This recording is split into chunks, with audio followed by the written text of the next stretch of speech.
What is up, everybody? Welcome back to yet another live stream. Yes, another live stream. I'm a little groggy because I took a nap that extended a bit longer than what I was expecting it, but let's try that again. What's up? Welcome back to yet another live stream. My name's Lewis, also known as Mr. Camera Junkie, where I remind you to upgrade your skills before your gear. And if it's your first time here, hi. Like I just said, my name's Lewis. Please introduce yourself into the chat. Say hello so that you can get the nice Camera Junkie crew welcome. And with that said, as tradition goes around here, I always check the chat first to see exactly who are the first people in the house tonight. And with that being said, we have Mr. Paul Duncan, Mr. Moderator. Let's fix the chat bubble.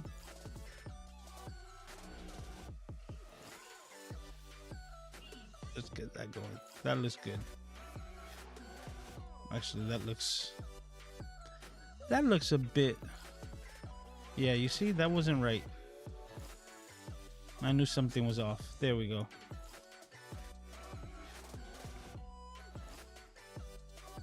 That looks good. Let's lock it in place. Good to go. All right. Right after that, we have Kevin in the house saying hello to everyone. Everybody. iCast Enterprises, how are you doing? From Tennessee. Hope everyone is doing well. Likewise. Modern Day Tech, how you doing, brother? How you doing, sir? All right. And with that being said, today we're just hanging out because it's been one hell of a week. So let me be the first to introduce you, or yeah, to say welcome to the second half of the year, because we're already there. It's January. Listen to me. Look at where my words are hard today, people. All right. Today is the 1st of July, which is the halfway point of the year. We're 6 months in and they've gone by like nothing. Oh, we got the Doc Rock song coming in here. That hit the playlist. You know what? I'm going to skip that one because that's only going to get me thinking about Doc Rock. And I've spoken with him enough today. Paul would know. But I digress.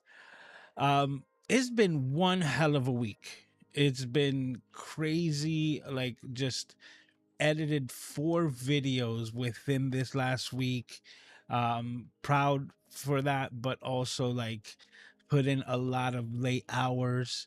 And I was talking to Paul. He knows that I was like, you know what? I'm going to try to take a nap and just like cover my eyes for a little bit, lay down before the live stream, because if not, I was going to be absolutely wasted, like just exhausted. And I almost overslept. You understand? I almost overslept and I was like rolling over and I was like, oh, wow.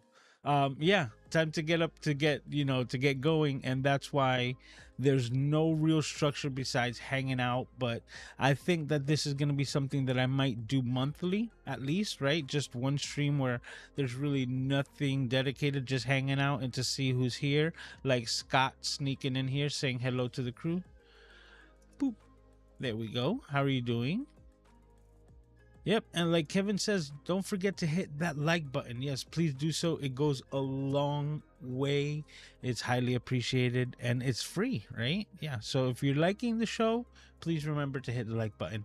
One of the mottos that I always say here, and I said at the beginning, which is upgrade your skills before your gear, right? And the reason why that's in that place is kind of like lights, camera, action. You got to do the lights, then the camera, then the action, right? So it's everything in its order. So the reason why I bring that up is because I have actually gotten a little bit of gear that I just want to touch upon, and it's not really new, but it's new to me, and it's a couple of things that I've been waiting to get. So I got myself a new camera and a new set of microphones, and I'm really excited about that because now that I have that actual tech in my hand, it allows me to expand upon it, right? It allows me to test and do the things in my own way and then actually see how I can utilize it in ways that are really not traditional, but could actually help someone out if they're thinking of finding a solution for a problem that they might not even know that they had. All right, so we got Kevin here. We got a question. He says, since we're just hanging out, what do you think of the new Insta 360? Oh, I was actually talking to somebody earlier today, and I actually think that that camera is gangbusters. I think that camera is gonna sell extremely well. The price point is amazing, and what you get with it really is really exciting. So for those of you who might not be familiar with what we're talking about, just to give you a little bit of context, about 2 years ago, Insta 360 came out with this very small camera called the Go, and it is pill sized or pill shaped to a point, and it was a camera that was the smallest action camera that you can find, and it came in this interesting little case that also doubled as a tripod, allowing you to use certain hand gestures and voice control to start and stop the recording on this tiny little camera. And you know what, I have the ability to pull this up, so I'm gonna pull up a picture of it on the internet, on the interwebs. So let's see. Not that Chrome. It's crazy when you have multiple Chromes, right? It's like not that Chrome, the other Chrome. But that's a conversation for a different day. All right, let's open this up. Perfect. Hide that. Minimize that. Open this. Drag it over here. Perfect. All right, and now we're gonna hit 60 go. All right, let's see if we got some images here. All right, we do. So let's go ahead and move over to that scene, which is, I should be able to do cities go, right? Perfect. There you go. Boom. Okay, so this is basically it. And this, as I just put a Google search for the images, they're presenting both. So I'm going to go over here and highlight this picture here. And this is the original. This one here off, up on the upper right hand corner. This is the original Insta 360 Go. Like I said, very small, and it has, let me see if we can find an image of that old tripod as well. But what we're seeing here is the use cases that you can find with it. Now, this is the original one and the new one. So let's see if we can bring up that. Let's take a step back there. Oop. All right, we'll stick with this picture. All right, so right here we can see the original with its little housing and case, but as you can see that you had the ability to actually remove it from its case, and it had a magnetic back, so it allowed you to pretty much stick it to a variety of different places to give you a variety of different angles and shots. But now, as you can see to the left of it, this is actually, you know what? This is the third version of it. That's right, because the first version of it didn't even have the little screen that we're seeing on that tripod or the button to record. It was more or less like what I was telling you, where it was basically voice recording, and you couldn't see anything that you were recording until afterwards, where you would be able to actually download the images and see what you captured. Hey, how you doing, Peter? Peter just coming in here saying hi. Aiden is hanging out here playing, just doing his thing. So thanks for stopping by. So this Insta 360 Go, right now, this is the third version because they had already reiterated on the first version, which is what we're seeing on the screen over here. And on the upper left hand corner, like I said, it gave you a lot of possibilities, and the camera itself being waterproof ish, so to speak. It's not really intended for deep diving, but it was splash proof, and it gave you the ability to put it in some pretty interesting locations. But it was limited to the fact that you couldn't see what you were recording, and basically you had to connect it to your phone to actually download that information. Now they did make some iterations, which is, like I said, what we're seeing there with the push button record on the handle itself, which allowed you to stick that magnetically to different places and then press record remotely and then stop recording when you were done. So it was a key feature that really made the second version a lot better, which was the remote feature of being able to turn on and off the recording. And now this new version, the Go 3, is really taking the action camera and pod system that they've been utilizing with the remote features to the next level. Now, let's look at this camera here a little bit more. Well, from the picture, what you're seeing is the new pod on the third model. Let's get these words out. Okay, what you're looking at here is the third model, and you're looking at the pod being within its case, but no longer vertical. Now it's horizontal, and it's like sideways to fit within the case. But you could also see that there's a flip up screen, and if you've been here before, you know I'm hashtag team flip up,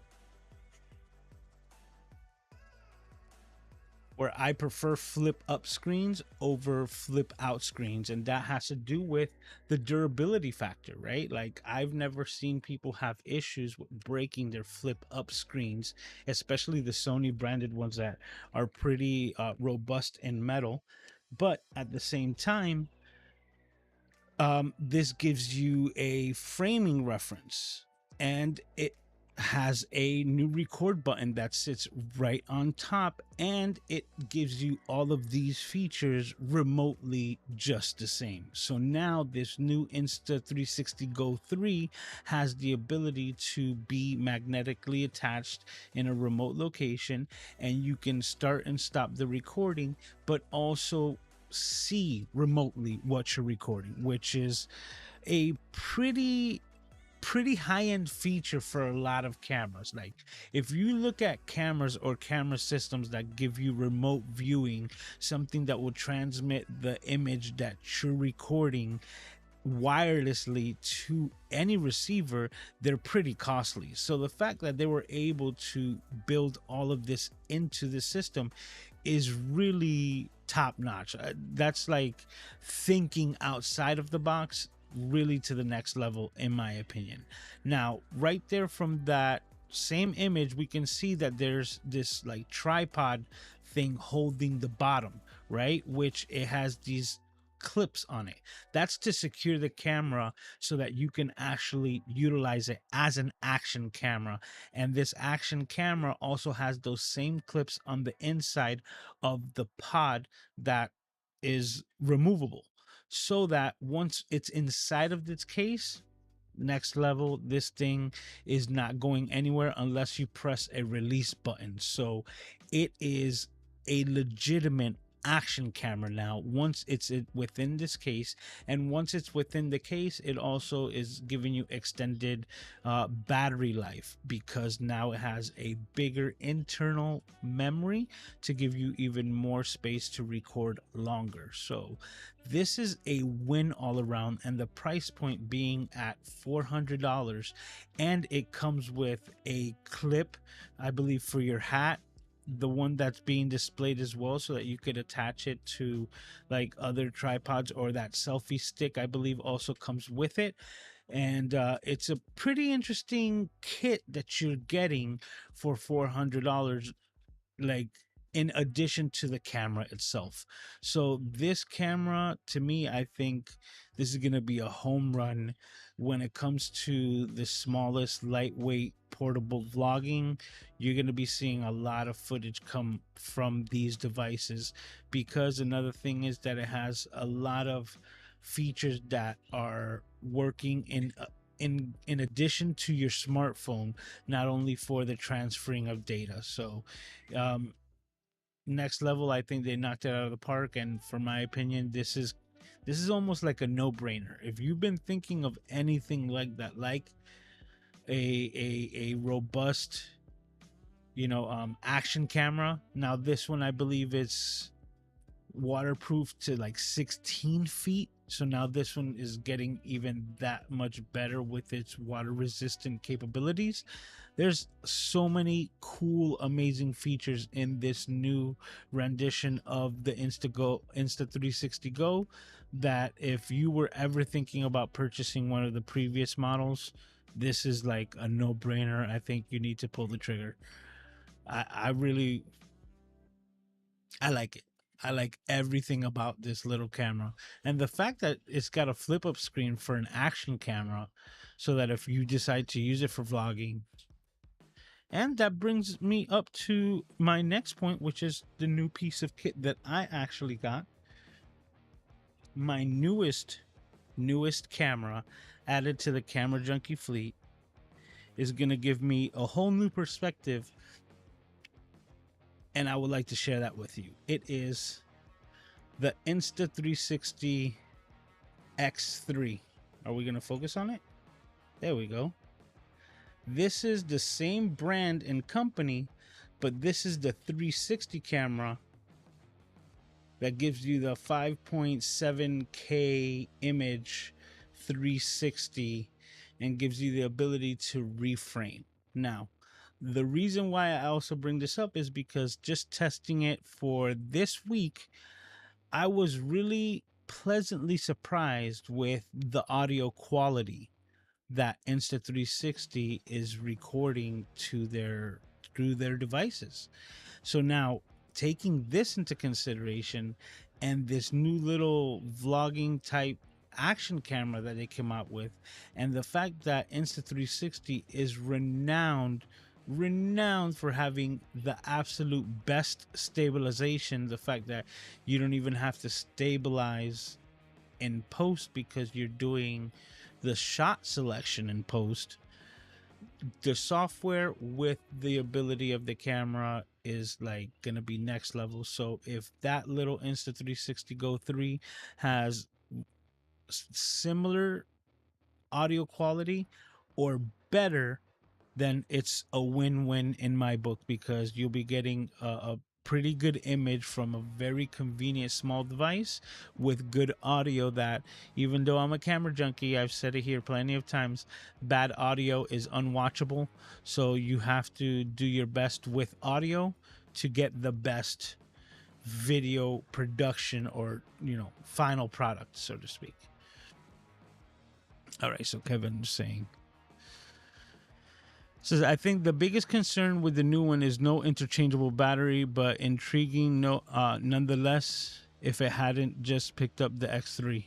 Oh, so you got an X3 too. Nice.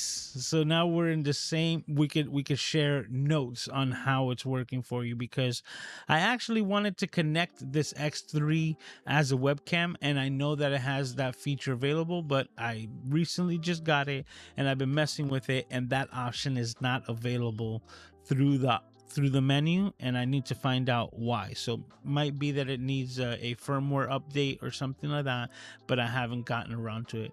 Kippy, wow. Say, hey Lewis, how's it going? I do have the Instago 3, working on getting more material for it and reviewing it at some point. That's so cool. So he's got this Instago 3. I can't wait to see your review, and thanks for stopping by, man. It's been a long time. I haven't seen you here on the stream. Says that one is a beast. Yeah, this one is next level, and I've just been messing with it, sparingly. I got it with the invisible selfie stick, the really long one, and that thing is just amazing because it replaces a low flying drone, right? Like if you want to get really high imagery, yeah, you're gonna need to get up in the air. But if you're looking to get something a lot lower to ground level, this thing is ideal because you'll be getting this similar type imagery with an extended pole and this camera. um, I remember seeing Doc Rock record so much with it last year when we were hanging out, and since then I've had my eye on this camera, so now I had the ability to pick one up, and here we have it. I was able to put the lens guards and quite a few things that I have to protect it. One of them being this small rig cage, to because it's an action camera as well. So this thing is ready to rock at anything. So I wanted to make sure that I had it protected in case it did fall, that it wasn't just going to fall within its little rubberized case, and it had something sturdy, which is the same thing that I do for all of my cameras. But I digress, and I go back to the fact that just recording on this camera, testing it out, and using it as a vlogging camera was amazing. First, because the audio surprised me, and I was like, this is actually like listenable, so to speak. Like, this is usable audio straight out of this camera. And the fact that if I wanted to record a vlog, this is all I have to do. I'm done. I don't have to hold my hand out here. I don't have to address the shot. I don't have to do anything. This is recording 360. So just having it remotely within my facial direction is the shot that works. And using the... Now, I can tell you that I would recommend definitely using the software on a laptop or desktop computer comparative to the phone. It just works that much better. It just does. Plus, the way that the workflow that I've already been seeing that I would be utilizing is that once I were to go to change out the batteries on this X3, I would take out the SD card and start transferring data so that those files are on the computer itself, giving the program the ability to repurpose and reuse that shot as many times over. That would be the easiest and fastest way that I've seen, because once the file is definitely on the computer, you can manipulate it the fastest, because you're gonna have to add keyframes. Now, if you're not familiar with keyframes, that's a conversation for another day, but that is basically how you would select where and what you were recording afterwards. And the cool part is that it's recording everything at all times. So just like I was saying, if I'm holding it here and I'm recording myself, but something spontaneously happens in the background, something exciting or funny, right? It's recording that at the same time, giving you the ability to then, get that imagery out on the back end. So it's super cool that even if you have it set for one purpose, I have it set for another. Another thing about it is that this is ideal for car recordings, right? For recording different angles and different things like that. And that has to do with one of the accessories that I was able to pick up for this camera. And it's specifically for this camera, even though, excuse me, it could be used for others, which is this Oben magnetic mount. Now, some of you might know that my entire desk and cage here is made out of metal, and that I have certain things connected via magnets. Well, staying within that magnetic theme is this Oben magnetic mount. Now, this is super cool. Neodymium magnets that stick to your car on a rubber base. If you're going to use it, I also recommend make sure that your car is clean, right? Wipe down your car and wipe this down, because the sand that gets trapped between here and your car's paint will definitely suffer once you mount this on there, because just be warned. But taking that aside, you're able to put this onto your car, and this is giving you 100 pounds of like connection or downforce, allowing you to connect your action camera to it, and this being 360, allowing you to record anything and everything while you drive. And that's one of the things that I'm going to be doing while I'm driving to Creator Camp, which is all, why I've been picking up this gear. I can't wait for Creator Camp coming up in October, and I will be driving from Miami all the way up to Amesbury. And for that, I will have this it's helping me document that journey along the way. So I've been grabbing these things, and this thing is a monster. So if something that you've been looking into is how to mount it to your car, this is an ideal way. I prefer this over suction cups for one reason: that if for whatever reason this were to lose connection, to the surrounding metal, because maybe it got hit or something, or you hit whatever the reason, right? This has the ability to reattach itself because it's constantly pulling on the metal surface, which is where it's mounted. If for whatever reason any suction cup at all, for whatever reason, were to give up its suction capability while you're driving, there's no chance in anything that that suction cup is going to re-adhere itself to the glass or to the paint or to whatever it is that you have it attached to. That means that that camera and that device are gone for the time being until you recover them. And if they're still working, fingers crossed. So that's why I really think that this is the ideal mount for cameras if you have the ability, or I guess sort of a solo creator, right? I just feel safer that if something were to happen, this still has the ability to just maybe catch itself again on a different part of your vehicle. So that's why I went with the magnetic mount. The other advantage is that I could attach other cameras to this, or let's put something like this, right?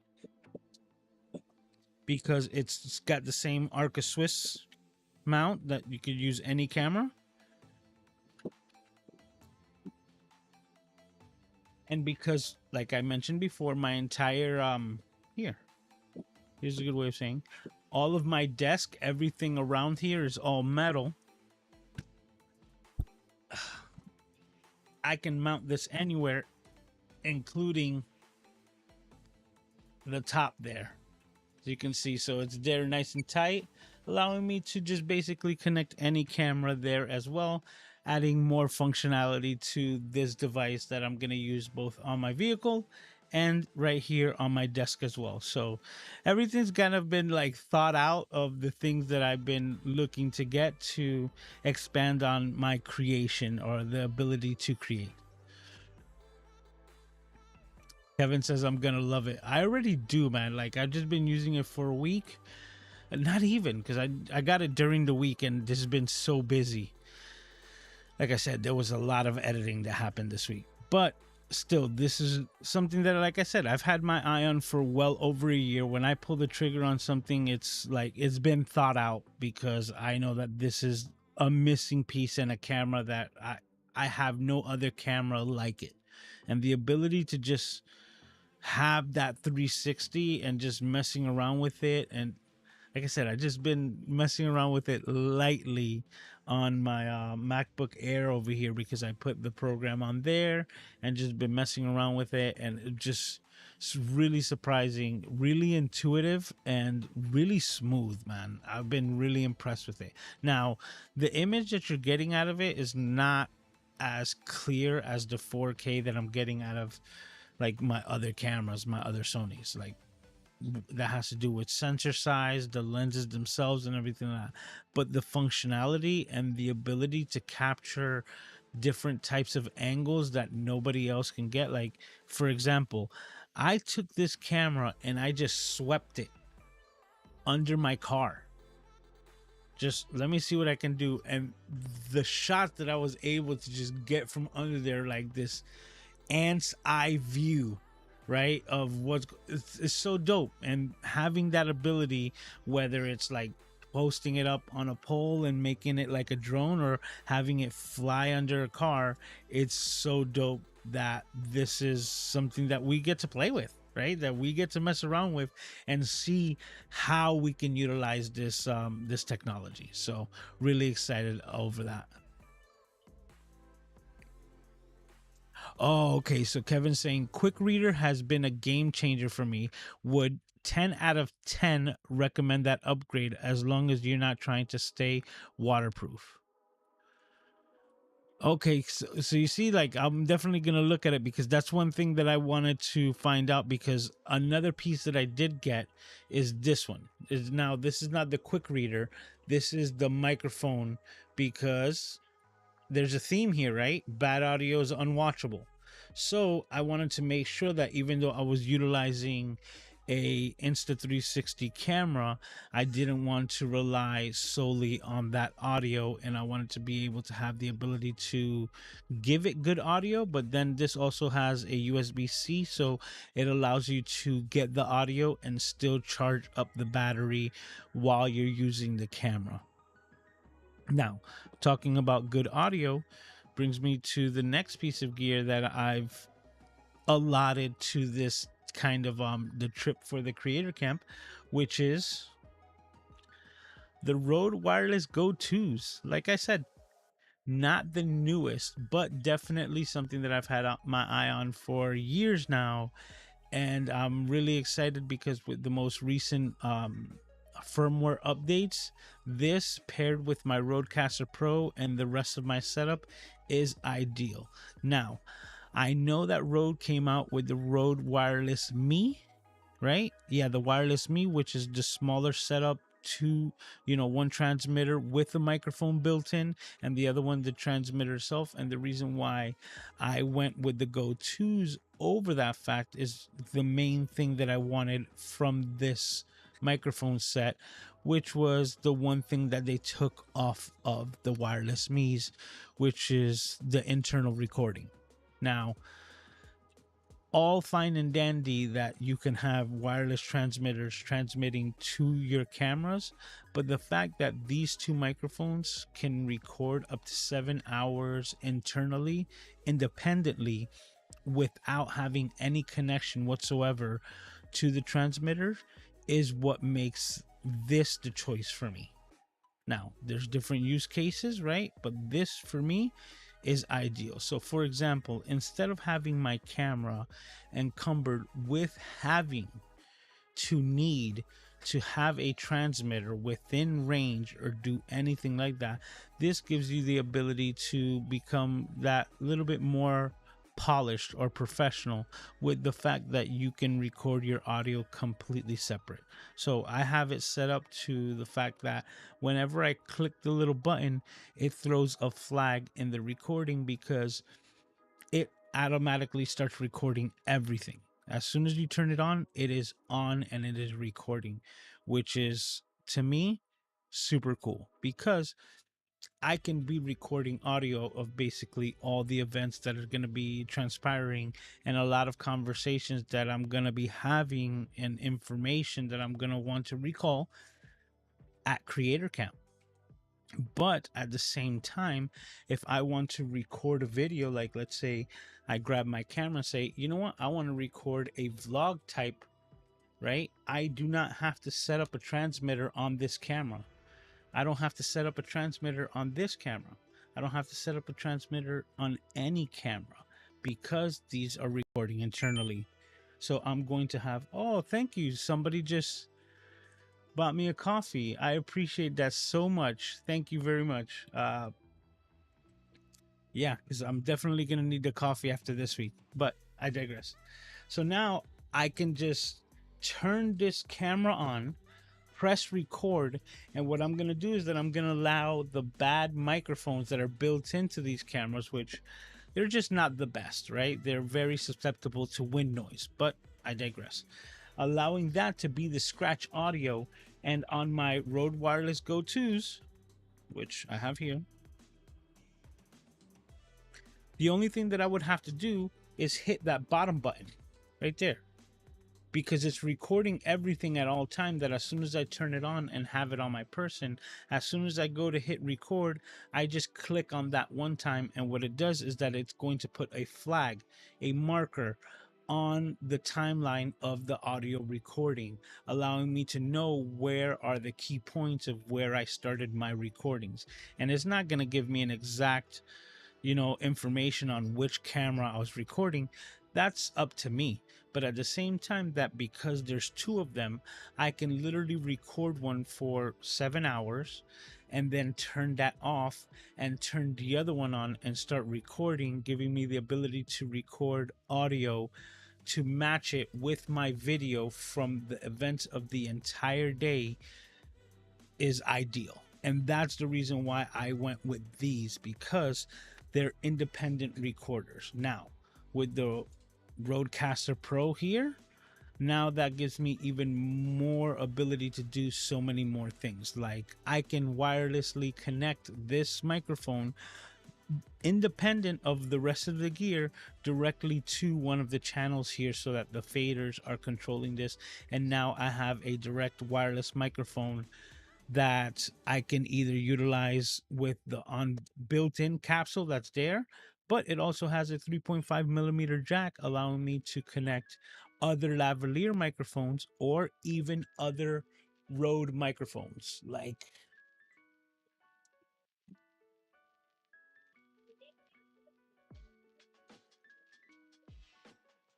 this guy. You remember him? Now this is the Rode Video Micro.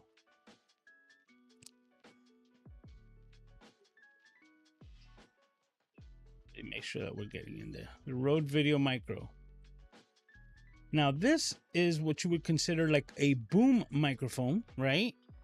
This is something that with its Rycote little, adapter here, you would mount on top of your camera to try to get some type of directional audio.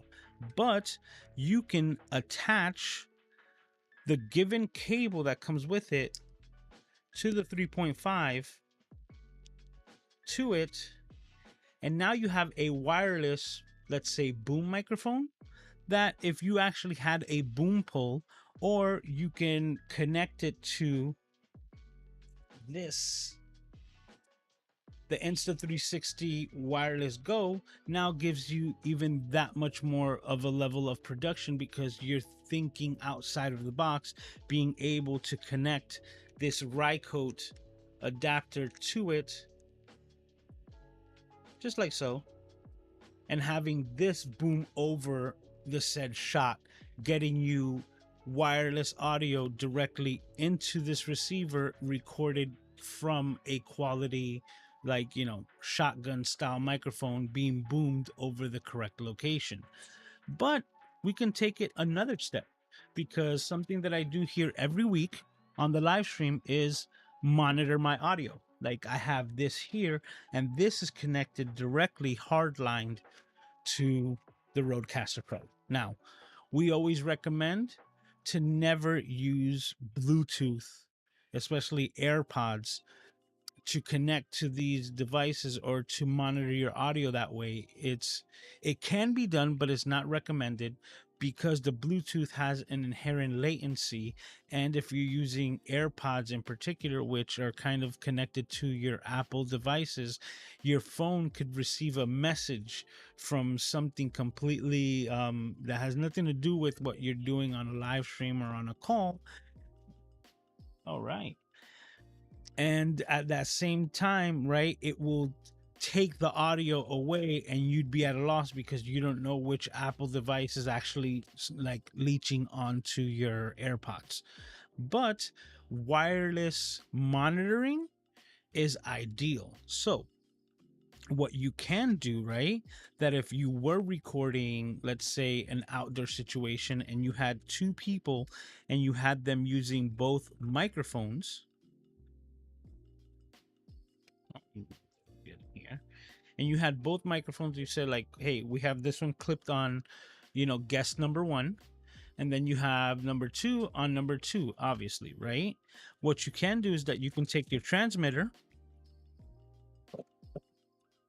and because, like I said, this is all without connecting it to your camera source, just kind of thinking of using this kit as an audio engineer. What you really want to do is monitor your audio. So the audio is being recorded to each device, but is being transmitted to this little box right here as well. And this has the ability to take that audio source and take it out of the transmitter and through the same type of cable, connect it to your camera.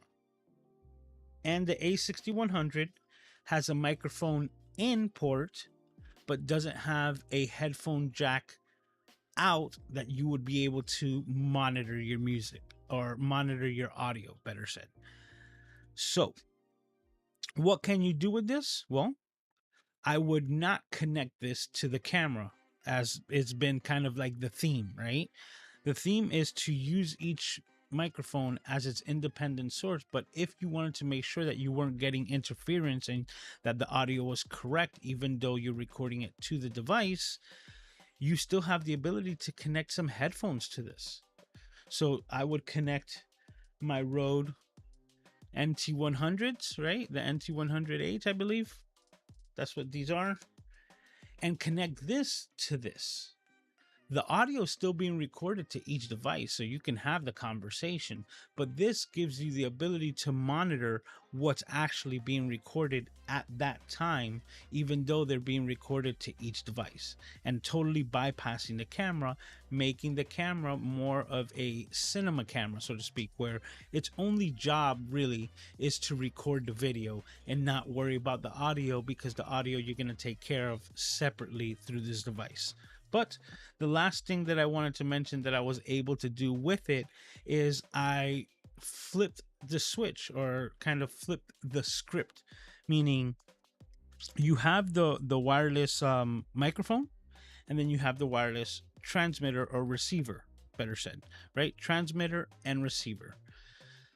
Instead of having the receiver receive, I had it transmit and worked it the other way around. So instead of being tethered, oh, did I just drop it? I did.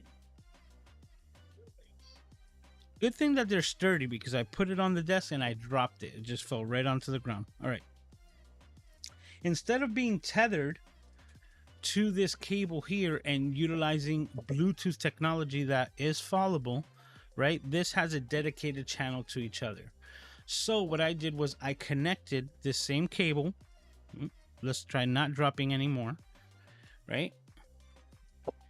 And I put this as the microphone in on the microphone. And then I took this end and I connected it to the headphone jack out. So all of the audio that was coming out of the Rodecaster Pro and coming into my headphone port is now going into the microphone port in here, being recorded, yes, but at most, the most important thing for me at that moment in the testing period was that it was transmitting the audio coming from and then getting it into the transmitter or the receiver. So what I did was then, kind of just like I would monitor two people's audio, I connected those headphones to it, and I was able to move around and get that distance, right, that you would get with the transmitters, with not losing that, that connection, which is in my case a lot further that you can get with any Bluetooth device. And I was still able to monitor and hear all of the audio from my setup, even if I was outside, which was next level. So thinking outside of the box a little bit and using the microphone as the transmitter and then the receiver as like your headphone jack gave me basically an limitless wireless headphone set. So that's just a couple of things that I've been testing out and having fun with this setup, but all in mind that I have thought of, like how I would utilize this setup in multiple ways. And now I have, now that I have it in my hands, I have the ability to test it out. And it really is like ideal. I'm really glad that I got this. And the Rode Central app, which gives you so much flexibility with creating low cut filters and applying a lot of different like enhancements to the recording right into the setup without like a lot of hassle. It was very easy, very intuitive, and the software is just ideal. So another Rode product that to me is knocking it out of the park. And as you can see, I have plenty of Rode products, and they continue to do very, very well in my eye. So All right, let me put some of this stuff away. And that's still such a great microphone. Like this Rode Video Micro, I keep going back to it because of the simple fact that it doesn't require any batteries. You know, the fact that it just needs that plug-in power, so to speak, and that these transmitters and a lot of different cameras provide that, um, is just ideal.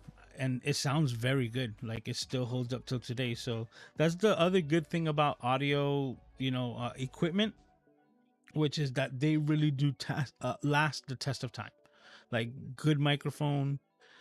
Talking about that, the SM7B that you're listening to right now just came out with a 50th anniversary edition, meaning they've been selling the same exact model microphone for 50 years and it's still kicking booty.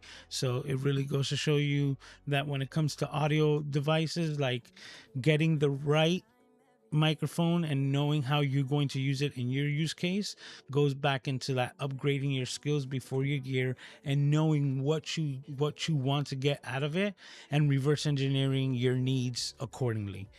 And I'm super excited because this is just going to enhance the things that I'm able to create.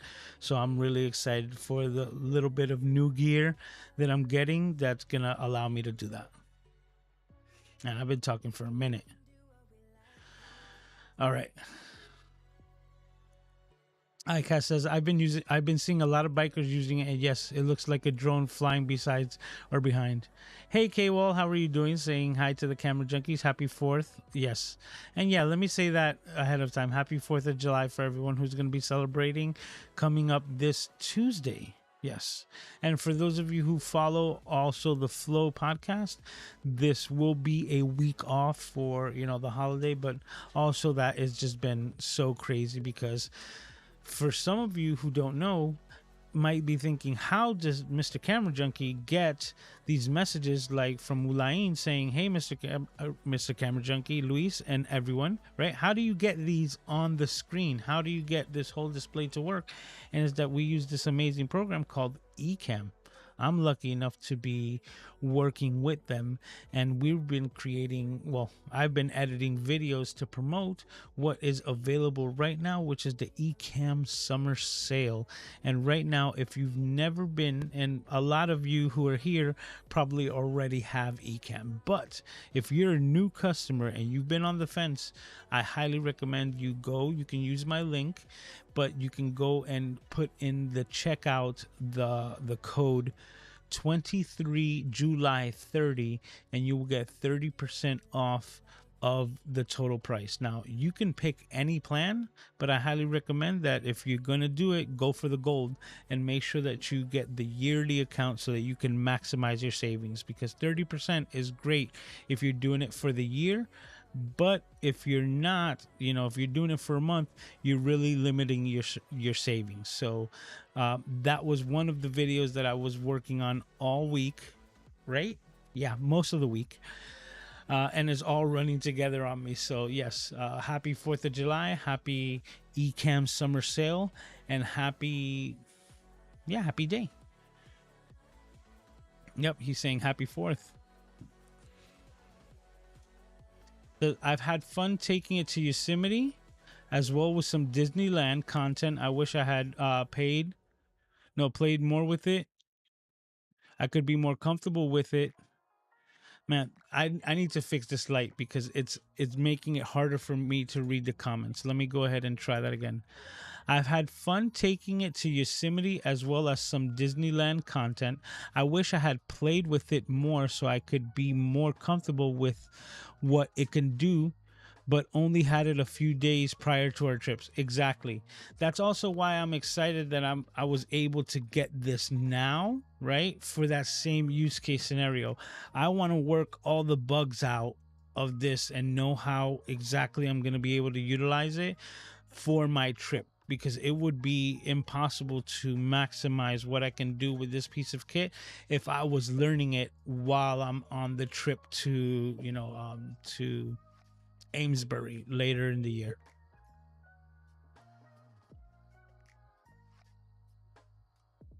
For the mount,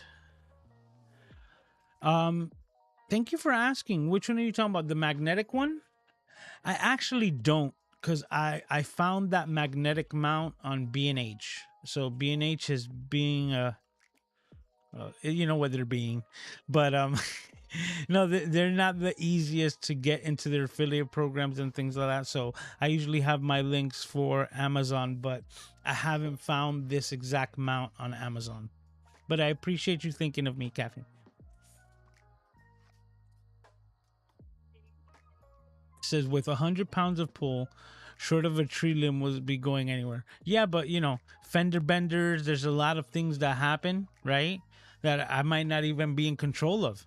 So I'm thinking, you know, past that and saying that if something like that were to happen and something were to jar loose, the magnetic pull still has the ability to like recatch itself because it's constantly pulling, right? And a smaller camera, or basically any camera, because I put the ZV-1F on that same Arca Swiss mount and it held it like a champ. That I was like, this mount is next level. It really is cool.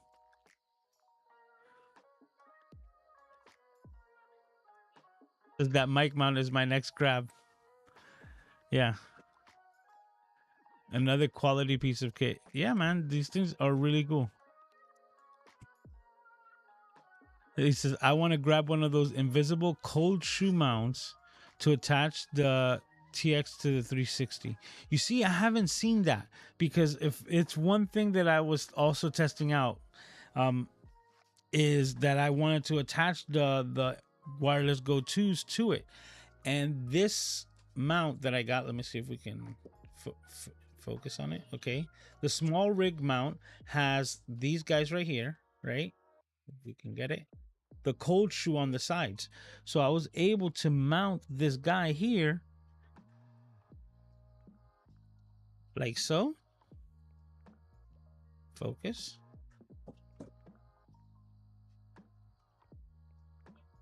Wow, he is not budging. There we go. Focused. But this comes out in the image. Definitely. Like whenever I put anything on those sides, there's too close to the lenses and they take up a lot of room, and you start seeing the front and the back of them, and it's pretty funny when I, check the footage. But at the same time, if you're utilizing it kind of like a vlogging camera, right, where you know that you're going to go wide angle and that you're going to zoom in or maybe even track a person, then you don't have to worry about that. Even if it does get caught a little bit in the shot, it's not going to be part of the shot that you're going to use at the end of the day. So that's why I said, like, it's really interesting, because how you're capturing everything, you just use what you want to use, and then the rest is just like, hey, ends up on the cutting room floor. Thank you, Paul, very much, and thank you. I wasn't able to read who bought me a coffee, but it really is appreciated. Hey, how you doing, James? Rainy Cajun, Jeremy's in the house as well. Yes. Says get wired IMs are absolutely a necessity. Absolutely. This is what you need to have. But I was testing it out, and in a pinch, like say you needed to continue to monitor, for example, I did it during the Flow live stream, right? I'm listening to all the audio and I was like, if I needed to do something with my son, right? But I just still needed to monitor the audio to make sure that everything is like top form. I was able to use the wireless goes and flip them, and I was like, yo, it worked so well that I forgot I was wearing it. So instead of like, trying to walk away and then get yanked back because you're still tethered, right? This gave me the ability to put the little clip or the receiver on my jacket and walk around still being able to hear what's going on. So it was fun, but use case or test case scenario. How you doing, Sly? She says, hey, Lewis and everyone. The Insta360 is an awesome camera with so much potential. Wish I could just figure it out. Well, that's the whole thing. I think, to me as well, the computer application to try to rework the footage for me was a lot better than the one from the phone. Now, there's a lot of people who maybe just have a phone instead of a computer. Um, And if so, I understand that, and it's cool that they have that feature. But to me, all of the post production work with the 360 footage has worked out a lot better for me on the computers instead of the phones.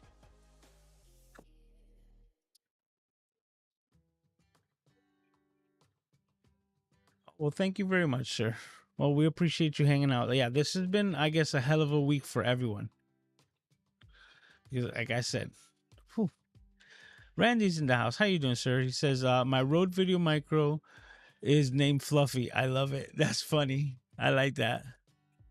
Yeah, it's such a good microphone. Like I every time that I look at it, I'm like, I've had this thing for, I would say, probably going on 6 years. And like whenever I need that extra audio for the camera or something like that, because like mind you, I just got these. So prior to that, if I wanted a better quality of audio for my cameras, that was it. And it worked very well. So yeah, we got you, man. It says by the way, hey everyone. So hi to everyone. Sly saying hi to Paul. All right. Says I love it when new gear sparks new creativity. Absolutely. And that's the whole thing. Like that's what it's all about, you know, and that's why I say like upgrade your skills, because once you have the comprehension of what it is that you want to do, it really allows you to think outside of the box with what you have. You know, it's like I have this, I guess I always see them like ingredients, right? Like what can I make with this as an ingredient? Right? Because it can do so much, but just like flour, right? Flour is an ingredient, but you can make so much with it. So I like to think a bit outside of the box like that. All right.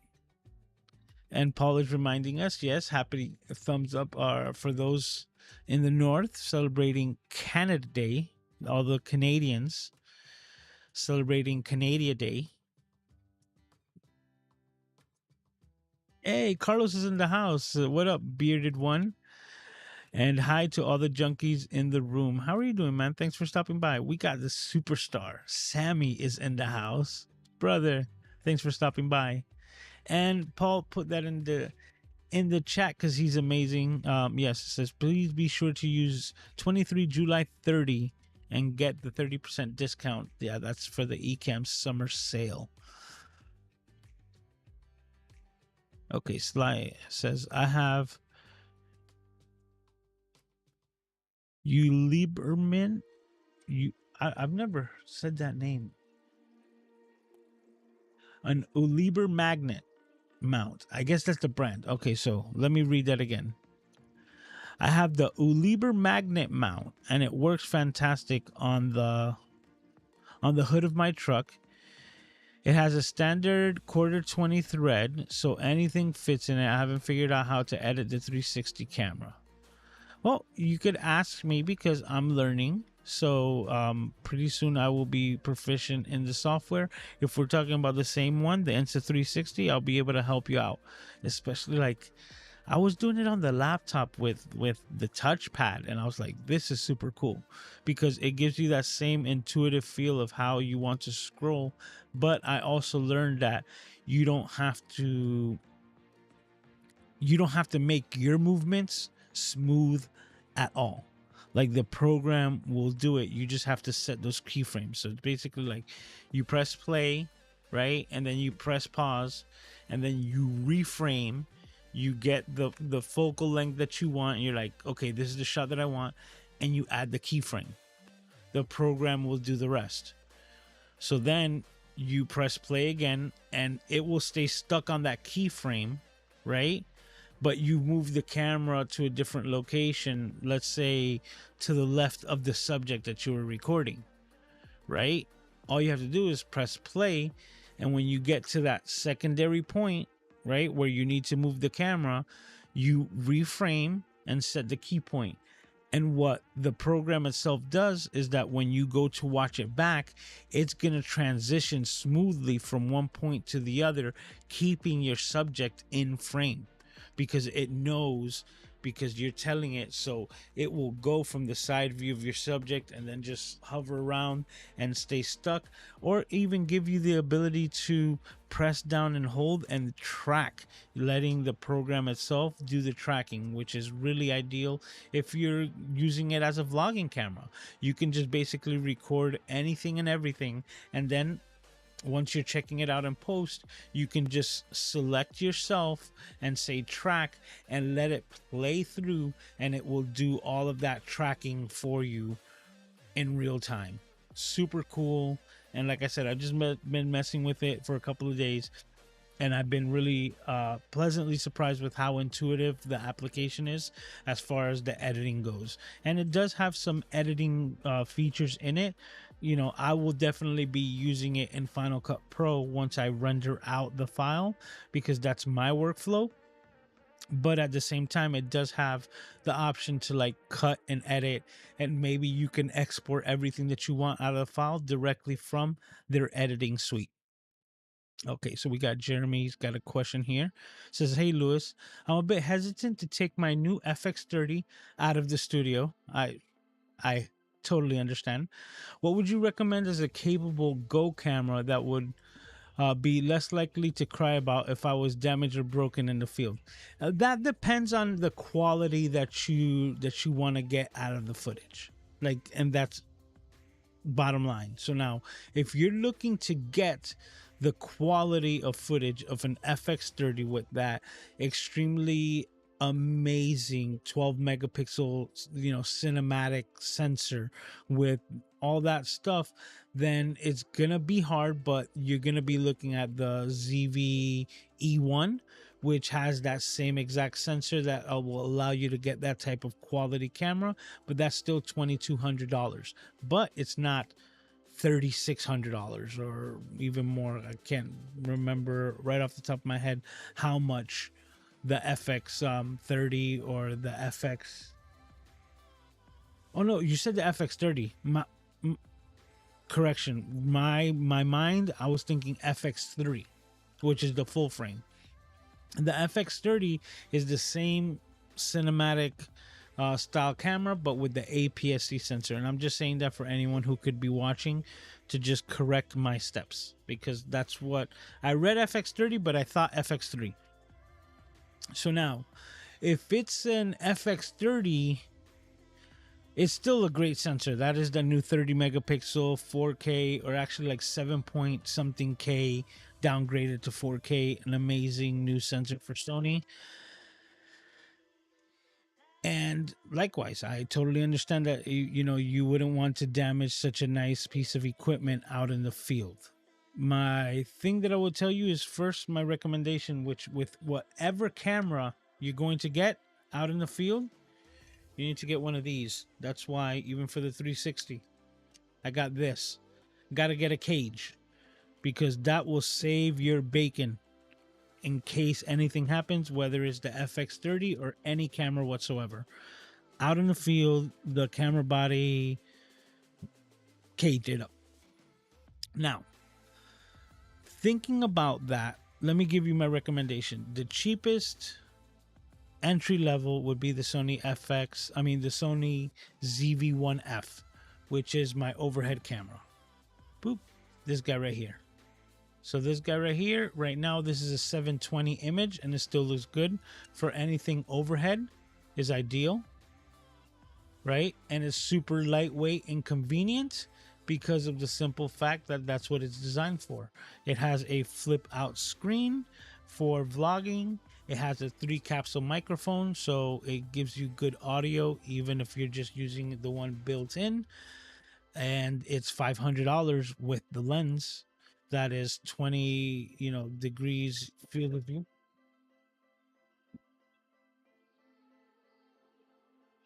That was a fatherly motion. You okay? Yeah, he's smiling. Okay, scared the out of me, but he's smiling, so we're good to go. All right. But yes, so my cheap camera that still gives you a good 4K image. It has what is it? Contrast detect autofocus. It doesn't have the phase detect, which is like the high speed, like amazing autofocus. But what I can honestly tell you from using it is that it still has eye autofocus. Now, it's not as fast as the other higher end cameras, including the FX30 when it comes to autofocus. But depending on what you're recording, if you can work with it, it can work with you, so to speak. And if you give it the correct framing, and just recording yourself and just keep your face in front of the lens, it's going to latch onto your eye and it's going to work at its best capability. And what it does is that because it's a bit slower, it doesn't hunt, right? You're not going to get like this hunting or this breathing of the lens at any case whatsoever. So a $500 all-in-one camera that in case it falls and it busts could be easily replaced and used outdoors, my recommendation will be the Sony ZV-1F. I've been using it myself. Anything besides that, kind of cutting the cost of the FX30 in half and using interchangeable lenses, I would then say probably you'll be looking at the ZV-E10, which is going to give you a lot of those same features. It carries the bigger battery, which is the FP50 battery, but it's an interchangeable end mount. Same thing, flip out LCD. It has the same 3 capsule microphone with the same little fuzzy top because it is of the ZV line and that family of Sony cameras. So seeming that that's the ecosystem that you're in using the FX30, my recommendation as the cheapest kind of in case it breaks throwaway camera would be the ZV-1F. If you want to take a step above that to get better quality that might be easier for you to use outside would be the ZV-E10, and that one goes for I believe $750. There you go. Awesome how technology is advancing. Yes, let's not even get to talk about the vision of the future that Apple has for all of us, because that's a whole nother conversation. I can't wait. I am adopting that technology so fast. I can't wait to be sitting or laying down wearing this Apple system and just editing Final Cut Pro in the air. I'm gonna be looking like a pantomime or something. I'm just gonna be like editing everything. I can't wait. Anyways, it's a whole different conversation. But yes, technology is advancing hella fast. Kevin says, I'm excited to take some of my 360 footage and watch it with my Oculus Quest 2. That's what I'm saying. Like, I can't wait. Like, it's all those pieces falling into, like, Kevin, we could have a whole nother conversation about how 360 video is going to be, like, ruling the future. And that's the coolest thing, man.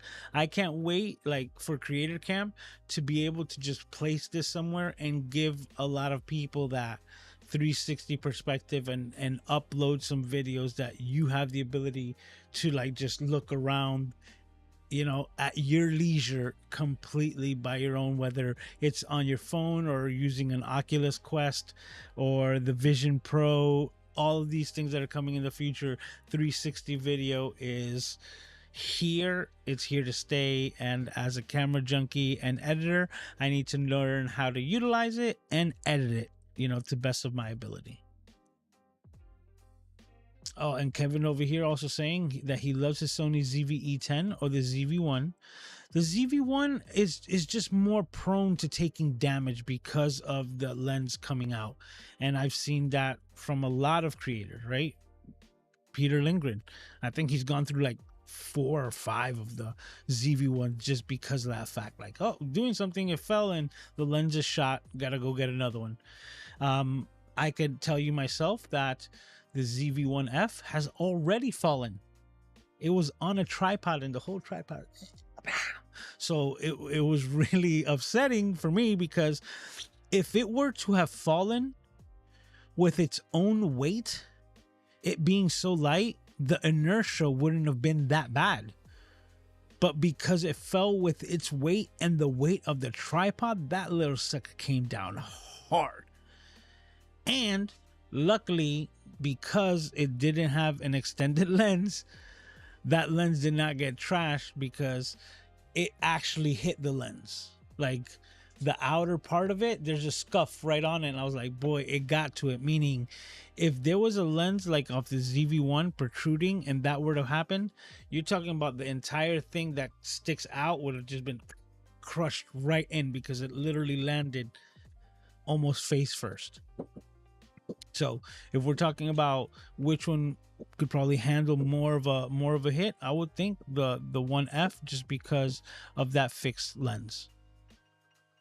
I've already put it to the test, right? Like, I'm just giving you my use case scenario. I already dropped it and it's still my overhead camera. And look here, you know what? Because this is something that I noticed afterwards. And so now I'm going to disconnect the camera. Okay.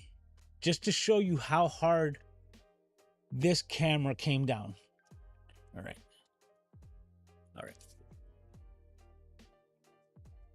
I made a video about the 5 must-have accessories, right, for the ZV-1F. One of them being this JJC mount, right, because it has the Arca Swiss, this little thing right here, so that you can attach it to any tripod. This camera fell so hard on the tripod that I realize now, if you can see, it's lifted.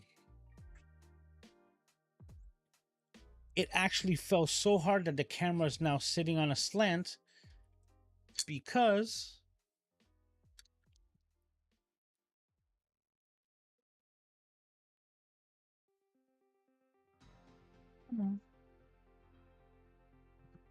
try to see if we could show this.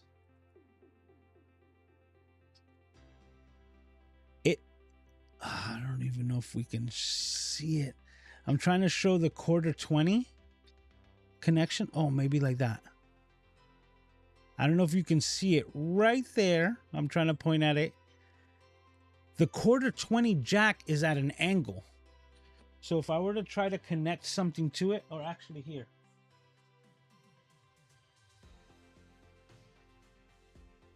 If I were to put this on a tripod, the camera now sits slightly forward because it's bent from the bottom from how hard it slammed forward and it was keeping. So there's cracks all along underneath the bottom right here because that quarter 20 was almost ripped from like the root of how hard this camera hit the floor. So once again, my recommendation, because it has this fixed lens right here and nothing sticks out, is what saved this camera, is why I still have it today and I haven't bought a second one. And I'm glad, because if it would have been any of my other cameras, it would have been a loss. Like, oh. And it was just the wind over here in South Florida, man. I was recording something that I was doing with the car. So I had it outside on the tripod. Man, when I saw that thing, like, you know, you seeing it happen and it's like happening in slow motion, you're like, no. And it hit so hard, I thought it was done. I thought it was donezo. I was like, oh, well, gotta get a new camera. And the fact that it was still working was surprising. But it was only like till a week after that I seen the damage that it did take, right? And it was just like a little wobbly. So I'm gonna try to see if I can fix that quarter 20, see if I can put it back where it's supposed to be so that it can fit snug again with that extension. Okay, K-Wall's got a question. It says, will you do a gear pack video before camp? Oh, absolutely. I'm already planning on it. Because another thing is that I'm also trying to be minimalistic. So the last time that I went up there, well, we'll reverse that because we're like 15 past the hour. But when I went up there last year, there was we were also doing a video and photo shoot. So I was carrying a lot of extra gear because there was multiple cameras, multiple videos, and photography all being done for that on-site event for Ecamm. So I had multiple camera bodies, multiple camera bags. it was just a lot of extra gear that I know I'm not going to be taking to creator camp. And that's why I'm really excited about this, because this is going to allow me to leave a lot of extra gear here that I know is not going to be necessary, because I think, and just hypothetically, I'm thinking that most likely the gear that I'm going to be taking with me is going to be my A6600 camera, the Insta360 X3, and the ZV-1F. That's it, as far as cameras go. And I'm going to really do my best to limit the lenses. I'm not even going to take a full frame camera, right? Because I'm not really doing photography. I will be doing it, but I'll be able to get high quality images with the A6600. I'm going to be able to carry much lighter in weight lenses because I'm going APS-C instead of full frame. And with that, it's going to cover basically all of my use case scenarios, which is time lapse, video recordings, and just general, overall video. Whenever I want to do something personal or vlog type, I'm most likely going to be using the ZV-1F because it's the smallest, lightest, and compact. And then anything that fits in between that, as far as video on a higher end or photography, I'll be able to take care of that with the A6600. That has all the bells and features, like log, recording, all the codecs, you name it, it's got it. So I think with that, and obviously some other things like the new microphone kit, all of those things is what I'm taking with creator camp. And another thing is that I had this whole other setup because we were doing a lot of editing and things like that I had to do while I was on the road for a month. But because it's a lot less time, I'm going to just carry around my MacBook Air. So this is gonna be my computer for both simple edits, the transferring of the data that I'm going to be carrying around, and great battery life, and my live stream, right? My live stream station.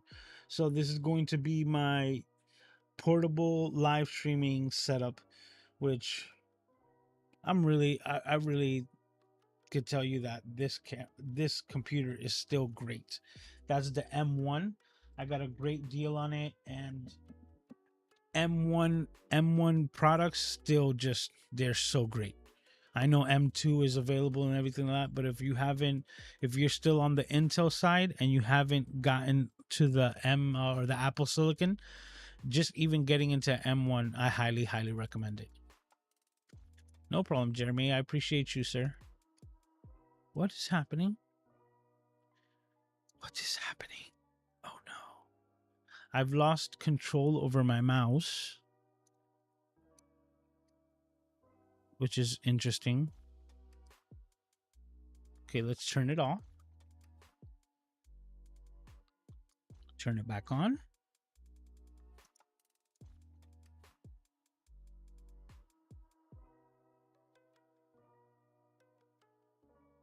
Oh, my bad. All right. Yeah, I did lose control over my mouse. The reason why is because I have a connected trackpad over here, and I put the camera right on top of it. So it was clicking onto it, and I lost control over my mouse. All right, there we go. Does the cage for the 360 show up on the camera, or is it like the invisible selfie stick? The cage itself is completely invisible.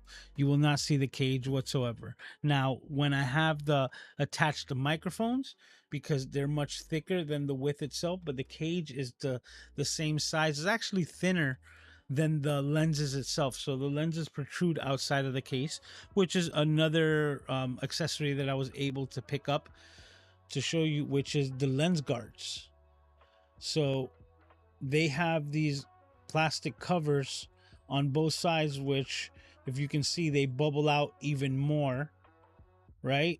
So you can see the actual lens and how far it protrudes, which is the dark spot, and then that clear bubble on top is that protective cover. So that's another, piece of protection, and just protecting, or taking care of your investment.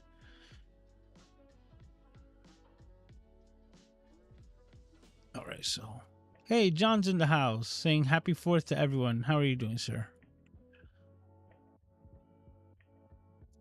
Randy's saying that's exactly what happened to one of the PZ 1650 kit lenses for the ZV-E10, got damaged, but it wasn't on the camera mount. It was on the table, and the cat Dusty started to play hockey. Oh, that's pretty funny.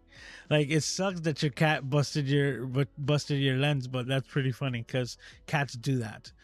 They don't care.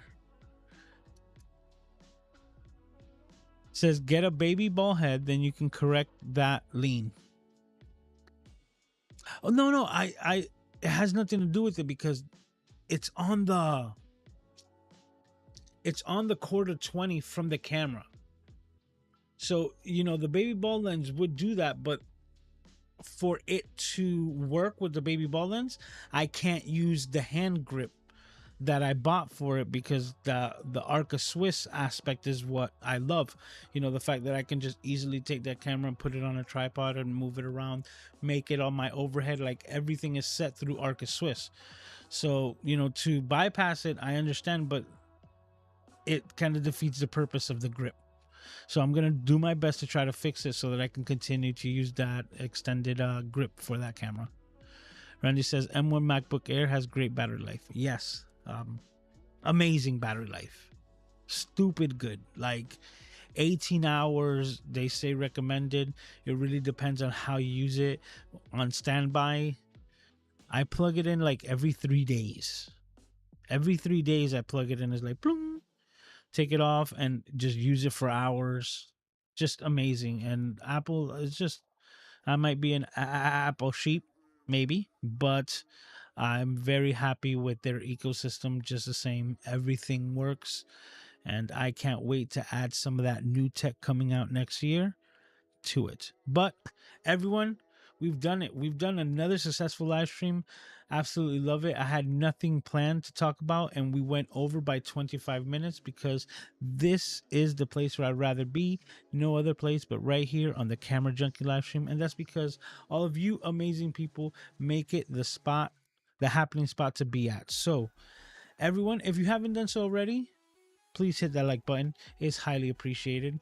For those of you who've supported and who bought me a cup of coffee, I will try to do my best to reach back out to you. It's highly appreciated because I wasn't able to see who that was, but thank you. And for everyone who doesn't know, this is episode 135. So that's 135 consecutive weeks of the Camera Junkie live stream without skipping a beat. You heard that right. So mark your calendars for a week from today, 10 p.m. Eastern Standard Time, right here on the Camera Junkie live stream. We're going to be doing it all over again for episode 136. And I can't wait to see your smiling faces here while we do it all over again. Take care of yourselves and each other. And Camera Junkie crew, I can't wait to do it all over again. Talk to you. Oh, my outro screen is not working. So we got to get to it. It failed me. So this is 2 weeks in a row. You know what? Let's do a little behind the scenes eCam thing, right? Oh, I disconnected the camera. Everything's coming. The seams are busting loose. No. Come on, turn on. There we go. Boom. You got it? There we go. Overhead camera. Okay. So this is what's going on. This little guy right here, he's not working. So when I hit outro, we got to fix that. All right. We're going to hit first scene. We're going to bring this down, and then we're going to go into live demo mode. Okay. And in live demo mode, we're going to go into configure the stream deck. And, oh, there's a new update. So that could have been part of the issue, but no, this is just totally separate. Remind me later. Okay. Let's bring this over here to the live screen.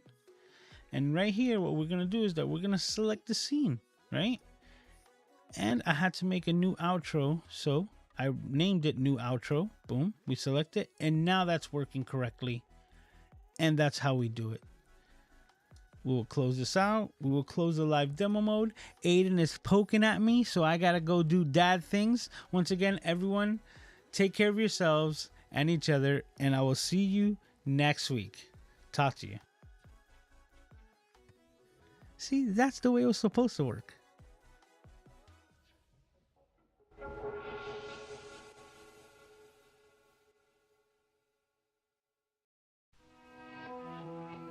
I've been on my spaceship counting stars since '94, waiting for someone to come and knock on my door, looking for someone who'd be the Venus to my Mars. Why does love always have to be this hard? Got me feeling like